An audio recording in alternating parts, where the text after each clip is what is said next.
Elke jaar rondom die feesseisoen is Kersfeesflieks volop. Dink maar aan The Holiday, as ook Love Actually. En in Suid-Afrika is dit natuurlik geen uitsondering nie. Dis nie die heel eerste keer dat ons spog met ons heel eerste Kersfeesfliek nie, maar hierdie keer is Stefan Enslin en sy Faith in Motions filmspan terug met 'n nuwe rolprent getiteld Liewe Kersfeesvader.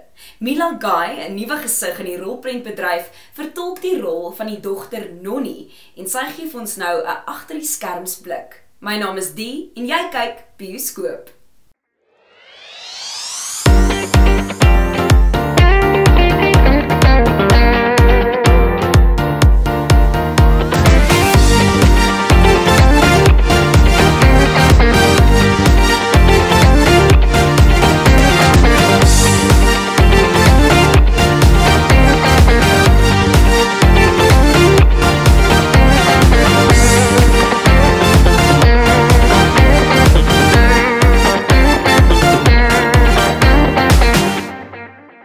Mila, ek moet begin deur vir jou te vra, is jy 'n fan van Kersfeesflieks? Ja, ek is baie lief vir Kersfees en die feestyd.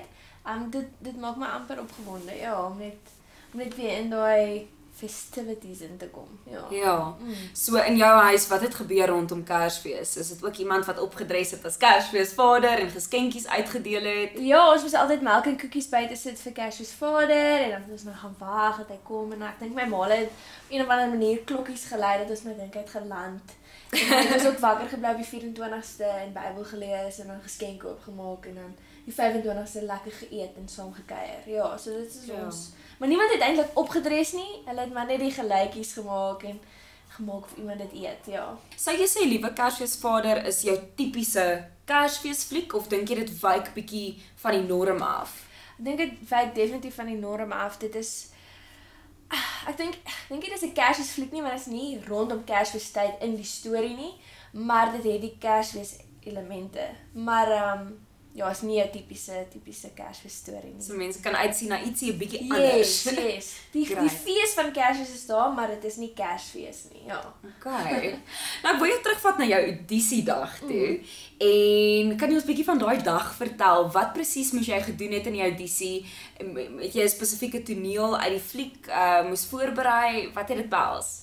So ek het die oproep gekry, wil ek graag audisie eintlik op e-mail. Op e-mail het ek gevra of ek wil audisie en toe het ek 'n self-tape gestuur.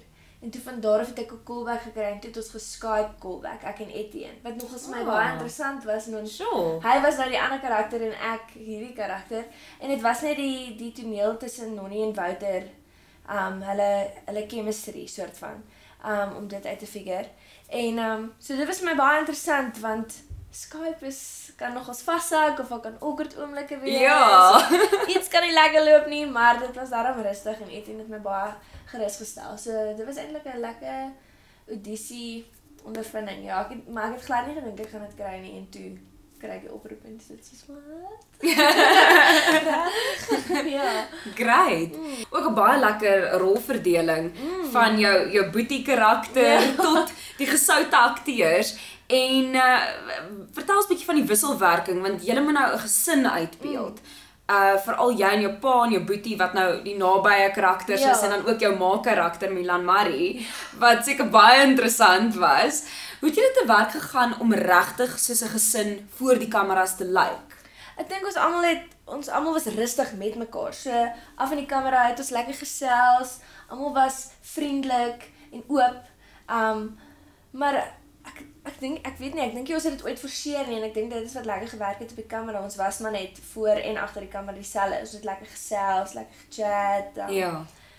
Ja, en omdat ons in die Karoo geskiet het, was ons almal heeltyd konstant saam. So jy moet amper met hierdie mense oor die weg kom of geselsies maak of ietsie doen net om die gemak te vind met mekaar. Ja. Jou karakter Nonnie, baie interessante lekker naam. En van die terugvoer wat mens al klaar gelees het, is dat jy baie interessante uitbeelding van haar geskep het. Baie kokie. Ek het al gehoor iemand praat van Little Miss Sunshine. So 'n bietjie 'n ligsinnige, maar baie diepte ook aan die karakter. Hoe het jy haar gevind? Hoe het jy haar geskep?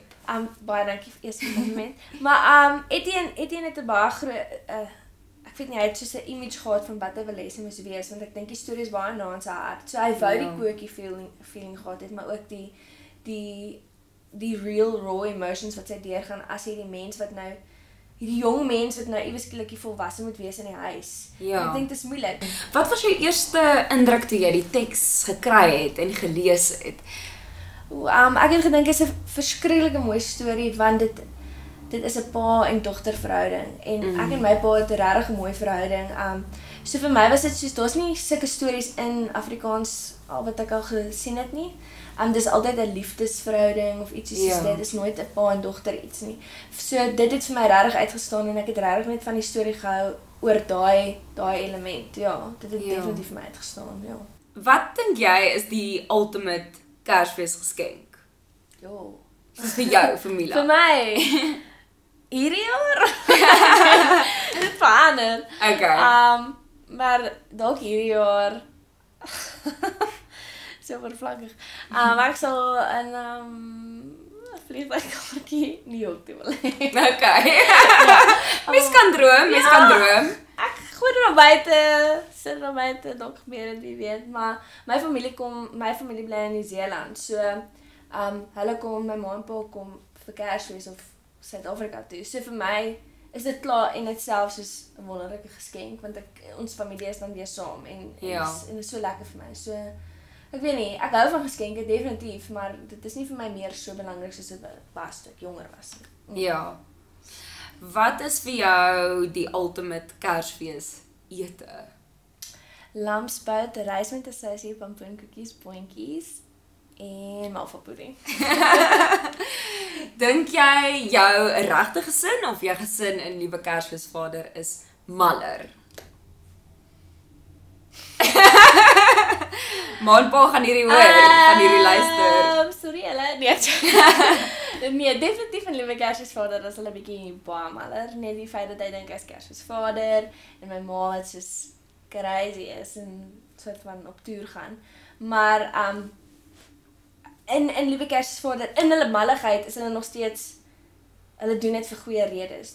Dis nie lelike redes nie. Maar ek dink my familie is nogal 'n match vir hulle kan soms nie mal wees. So, ek weet eintlik nie. Hoekom moet mense die fliek gaan kyk? Ek dink julle moet Liewe Kersfeesvader gaan kyk. Dit is 'n drama comedy, so dit is bietjie lag, bietjie huil en dit is 'n familiestorie en ek dink almal kan aanklank vind by dit. So gaan kyk dit en geniet dit en laat weet ons wat julle gedink het. Die fliek Liewe Kersfeesvader se boodskap is eenvoudig. Alles gaan oukei wees. Vat hulle woord daarvoor en sleep sommer die hele gesin saam hierdie feesseisoen vir die topklas Afrikaanse fliek. Tot 'n volgende keer. Lekker fliek.